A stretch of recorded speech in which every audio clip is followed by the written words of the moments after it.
My name is Margaret Joseph, and I'm 29 years old. If you ask anyone who knows me, they'll tell you I've always been the steady one, the quiet anchor, the type of person you can count on to keep promises, remember birthdays, make dinner even when I'm tired, and actually listen when you tell me about your day. I never thought being steady could ever be seen as a flaw. When I met Ethan, he made me believe it was the very thing that set me apart. I still remember that first year, when he used to wrap his arms around me from behind while I worked on my laptop and whisper, "You're the anchor I never knew I needed." His words melted into me like honey, and for the first time I thought maybe I didn't need to be dazzling or unpredictable to be loved. Maybe showing up every day, just as I was, could be enough. Ethan was trying to write a novel back then. I believed in his talent, so I carried more of the weight, paying the rent, cooking, cleaning. I never once made him feel guilty about it. If anything, I felt proud that I could give him space to focus on his dream. And in the beginning, he appreciated it. He'd look at me with that soft, almost reverent smile, as if I'd rescued him from a storm. But storms don't stay quiet forever. I don't know the exact moment things shifted, but I remember the signs. He began going out more. First, writers' nights, then catching up with old friends. He started dressing differently, too. Not just casual nice, but deliberate. Fitted shirts, expensive cologne, a little too much gel in his hair. And then came the phone. The screen always tilted away from me. Notifications turned off. Messages answered in the bathroom with the door shut. I told myself not to jump to conclusions. Everyone deserves privacy.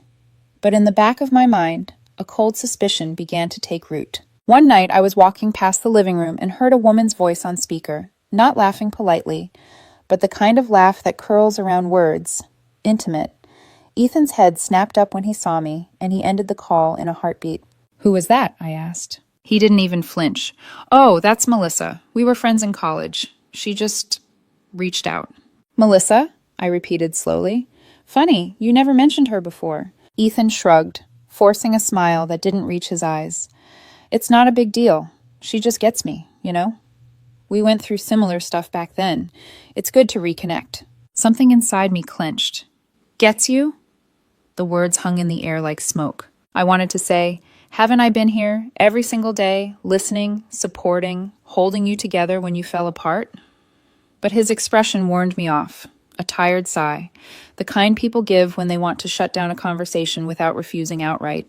"Margaret, don't make this a thing. You're amazing, but sometimes I need to talk to people who've actually been through what I've been through. You've had a pretty stable life." Melissa listens without trying to fix me. That line lodged itself in my chest like a thorn. Not because I believed it, but because I realized I was suddenly being compared and found lacking. And in that moment, I felt something I hadn't felt since we first met, the tremor of being quietly replaced. A few weeks later, I tried to bridge the growing distance between us. One evening, while we were making dinner, I asked gently, "Do you want to go visit my parents next weekend? They've been asking about you." Ethan's hands stilled over the chopping board. He didn't meet my eyes. "I don't think I'm in the right headspace to be around people who expect things from me, especially your mom." I froze. My mother adored him. She always went out of her way to make him feel welcome. The excuse didn't fit. He caught my look and added quickly, "It's just, everyone around you sees me as lucky, but maybe I want to feel lucky too." His words were careful, but the undertone wasn't. Something had shifted. The man who once said I was his anchor now made me feel like a weight tied around his ankle. Still, I pushed the unease aside. I wanted to believe it was just stress, just a phase. But the truth was waiting for me, casual as a storm cloud. It happened on an ordinary Tuesday. I came home from grocery shopping, bags digging into my arms. I tossed him a pack of the protein bars he liked, smiling. "Hey, I got the ones you wanted." Ethan barely looked up from his phone. Then, without hesitation, he said, "Margaret, I didn't cheat. I just reconnected with someone who actually gets me." My world tilted. The bag slipped from my hands. "What? Melissa?" He nodded once, eyes flicking back to his screen.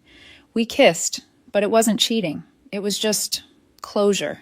The word closure echoed in my ears like a cruel joke. I stared at him, trying to find the man I once knew. "Closure?" I whispered. "You wouldn't understand," he said lightly. "You've never had anything real and messy. You've always been steady, safe. I needed to feel the chaos again, just to figure myself out." That word, chaos. He said it like it was a prize, like stability was a prison he needed to escape. I didn't scream. I didn't beg. I didn't even ask how long it had been going on. I just nodded. Okay. His head jerked up, confusion flashing across his face. Okay? What does that mean? It means, I said evenly, go do what you need to do.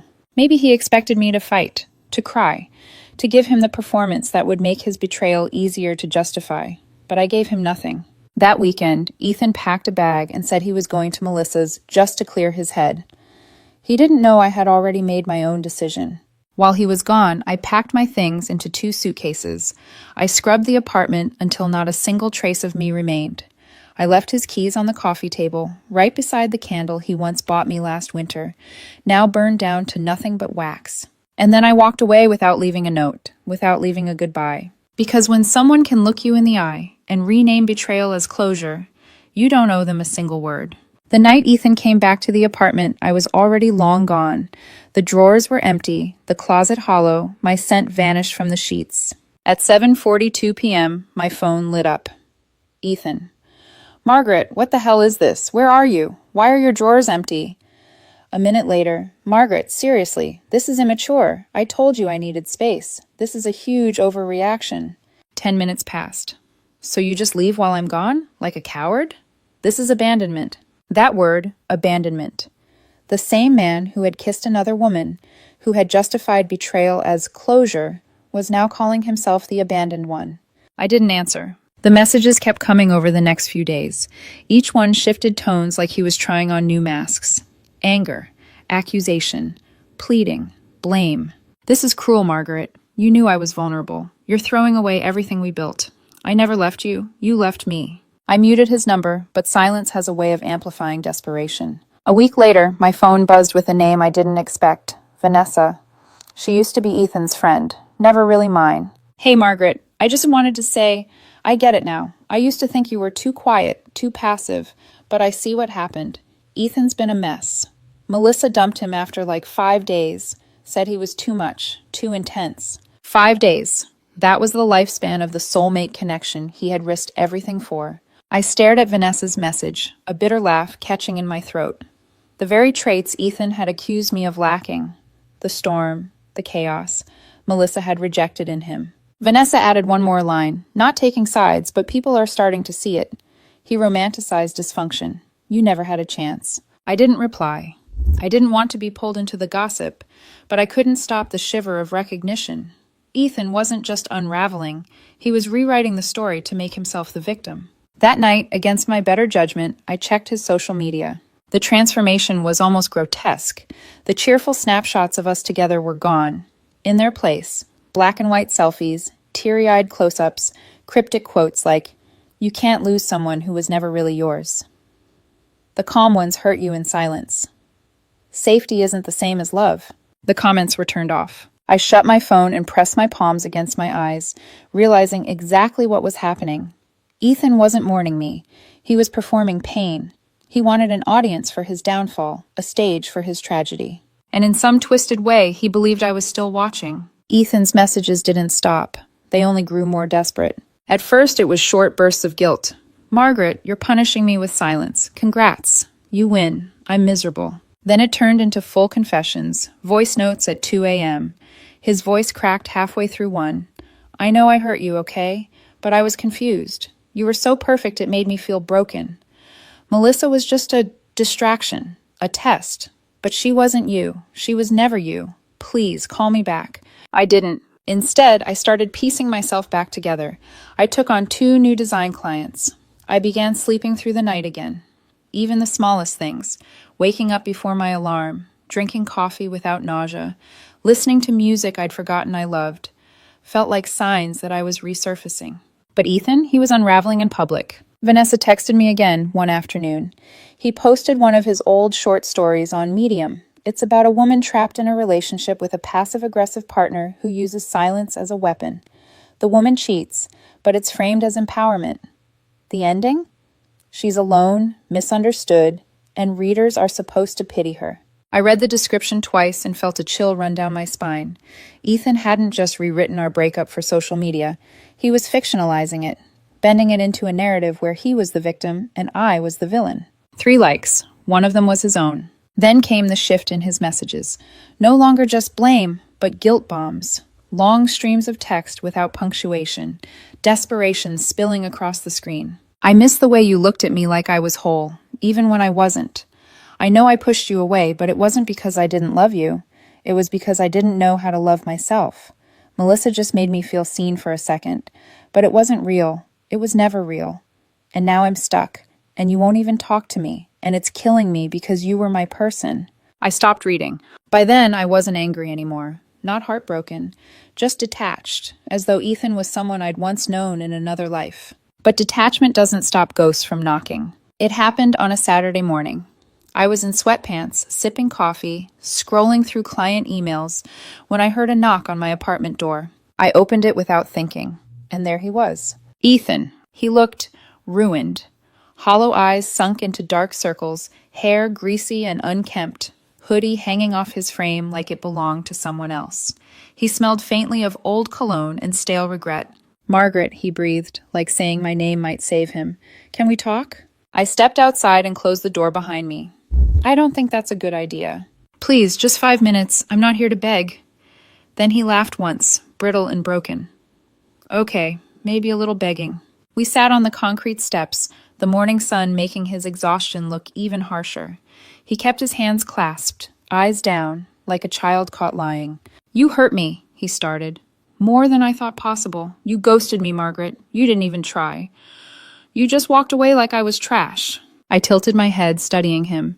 "You said it wasn't cheating. You called it closure, that I wouldn't understand." He flinched.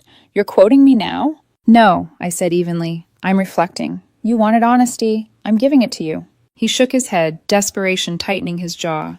I was scared.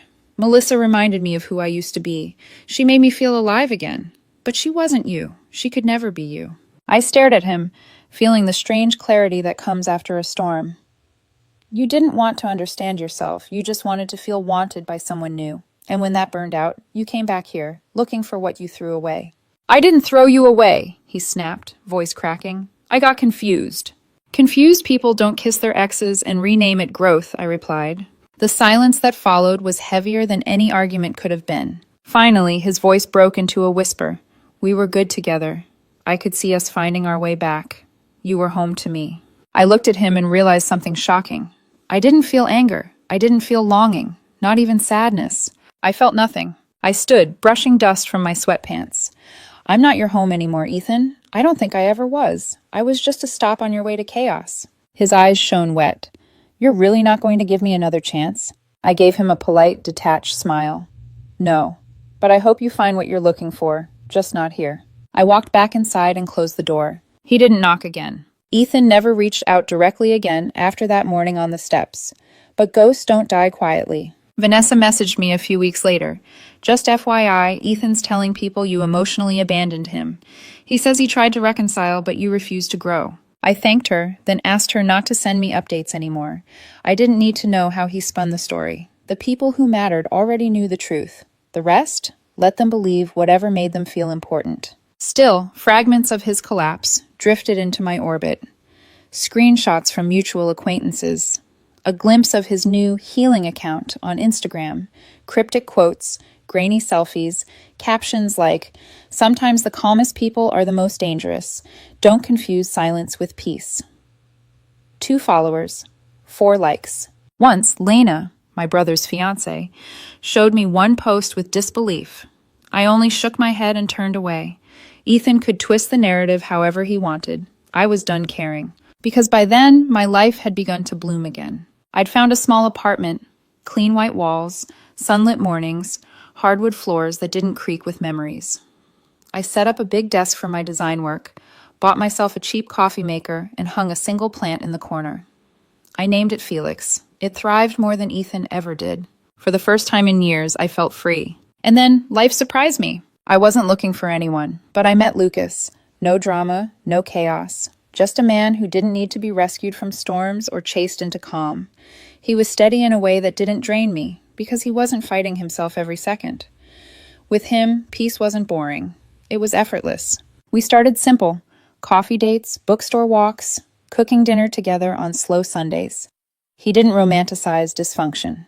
He didn't need chaos to feel alive. One evening, months later, I found myself at a birthday party hosted by a mutual acquaintance.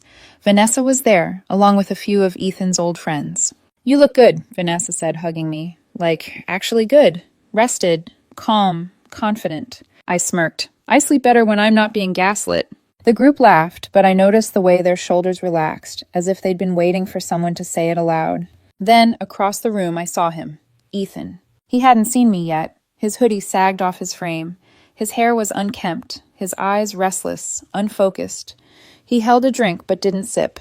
He drifted between conversations without ever belonging. Then his gaze lifted and landed on me. For a moment, his face lit up like he thought I might smile, wave, offer him some sliver of recognition, some thread back to the story he once cast himself as hero in. But I didn't move. I didn't look away either. I just looked through him. And in that moment, I realized something powerful. I wasn't angry. I wasn't sad. I wasn't even haunted anymore. He wasn't part of my story. Not anymore. He blinked, faltered, and turned back to the bar. That was the last time I saw him. Now, my life is quieter. Smaller, maybe. But it's better. Filled with sunlight, design projects that excite me, and weekends where Lucas and I write in the same room without needing to fill the silence. Sometimes I think back to Ethan's words that day. I didn't cheat. I just reconnected with someone who actually gets me. It makes me laugh now, because in the end, I did reconnect. Not with him, not with